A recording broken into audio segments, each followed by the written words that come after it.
Et d'ailleurs, Jean-Luc Mélenchon, en quelque sorte, l'assume, puisque ce samedi, dans le cortège des manifestations, s'adressant à une manifestante, il a eu ces mots: il faut mobiliser la jeunesse et les quartiers. Là se trouve la masse des gens qui ont intérêt à une politique de gauche. Tout le reste, on laisse tomber. Et il dit même, c'est perdre son temps. Est-ce que c'est perdre son temps que de parler aux éboueurs d'Abbeville qui se lèvent à 4 heures du matin et qui viennent de perdre leur prime? Est-ce que c'est perdre son temps que de parler à l'aide-soignante dans la clinique à côté qui se prive de vacances depuis 3 ans et qui, là, à la rentrée, ne pourra pas offrir à sa fille son activité poney? Est-ce que c'est perdre son temps que de parler aux ouvriers de chez Goodyear, qu'ils soient d'Amiens Nord ou de Flics Secours, et qui ont à faire les 4-8 et à qui on dit que leurs pneus sont trop chers comparés à l'Estonie? Est-ce que c'est perdre son temps que de parler aux vigiles de Securitas qui étaient à mon premier meeting et dont 7 sur 8 étaient en contrat à durée déterminée de 2 mois, renouvelé depuis 2 ans? Je ne crois pas que ce soit perdre son temps que de parler à tous ces gens. Et je le dis, même s'ils ne votent pas pour nous, même s'ils s'abstiennent, même s'ils votent RN, je pense que c'est l'honneur de la gauche. C'est son devoir de devoir parler aux classes populaires en entier et pas à moitié, et de vouloir faire France ensemble. Là, il y a un choix qui depuis 2 ans nous sépare avec la direction des Insoumis, qui a un choix de se dire, est-ce qu'on parle au pays en entier ou est-ce qu'on parle au pays à moitié?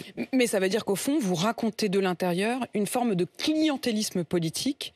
Vous parlez même d'ethnicisation. Au fond, le Rassemblement national, comme la France insoumise, ethnicise le rapport à l'injustice sociale, c'est-à-dire un clientélisme à la fois social et ethnique. Vous osez le mot. Ça, c'est un habitant des quartiers, ou un intellectuel des quartiers. Que vous citez et dont vous partagez visiblement le constat. Je vais vous prendre un exemple qui, moi, m'a choqué ces dernières années. Il y a 1 an à peu près, il y avait un crime commis à Crépol, le jeune Thomas à la sortie d'un bal, vous vous souvenez, qui se fait poignarder. Et à ce moment-là, vous avez le Rassemblement national qui pose des questions à l'Assemblée, qui tweet, qui retweet, et vous avez un silence des dirigeants insoumis qui ne disent pas un mot, pas un tweet sur Thomas à Crépol.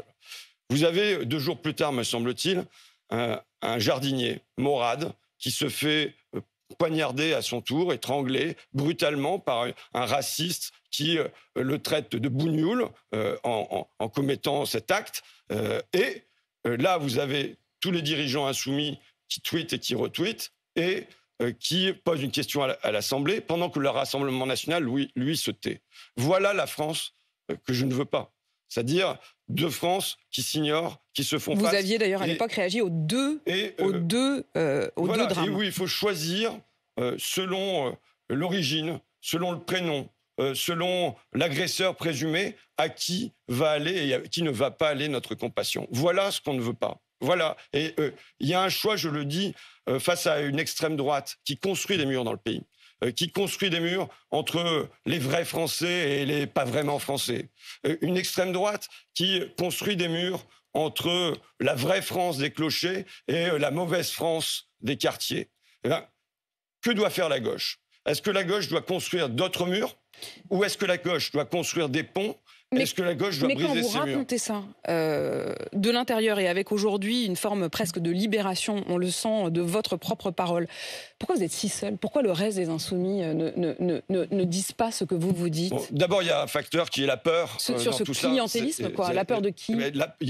C'est un parti où il y a de la peur. Bon, c'est pas une découverte quand même que on a. Il y a une place de la peur dans ce parti. Pourquoi? Parce qu'on vous intimide, parce qu'on vous menace.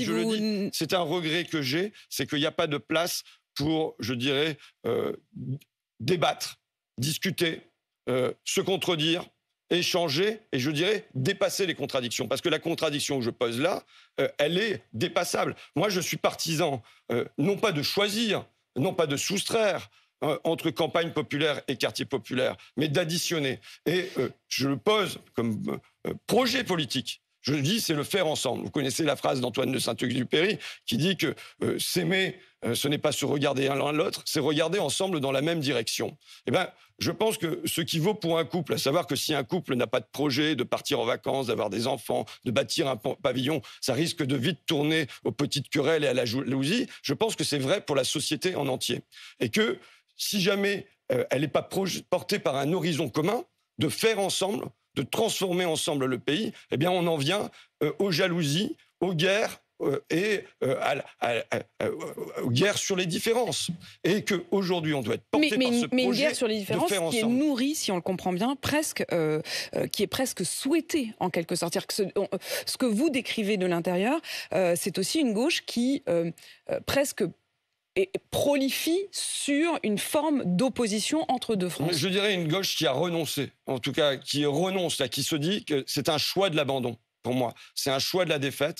Il y a non pas se dire que on s'en fiche des gens qui habitent les campagnes et puis tout ça, mais qu'en revanche, c'est foutu. D'ailleurs, Jean-Luc Mélenchon me le dit, et il dit, voilà, de toute façon, les terres qui votent pour le Rassemblement national, ce sont des régions qui n'ont jamais accepté ni la démocratie ni la République. On parle du Nord-Pas-de-Calais, on parle de la Picardie, on parle du Midi-Rouge, on parle de terres ouvrières qui ont envoyé des députés communistes ou socialistes pendant un siècle à l'Assemblée nationale. Et il ajoute, bon, la dénazification de l'Allemagne, ça a pris 25 ans, donc il faut prendre patience, quoi. Mais et donc c'est pour moi plutôt un choix de l'abandon. Un peu dans la continuité de ce que faisait le Parti socialiste, qui avait dit, de toute façon, les ouvriers, c'est perdu. Et vous en parlez d'ailleurs dans votre livre, hein, vous dites ce moment où le think tank qui s'appelait Terra Nova, qui était très proche du Parti socialiste, dit au fond, bon, arrêtons de s'occuper des ouvriers, désormais, notre cœur de cible, en quelque sorte, sont plutôt les cadres. Et donc, finalement, alors qu'on s'était construit contre ce rapport Terra Nova, pour dire qu'il fallait continuer à aller les chercher, continuer à leur parler et vouloir rassembler le pays, eh bien, il y a un choix inverse qui est opéré depuis 2 ans, c'est de parler au pays à moitié et non pas en entier.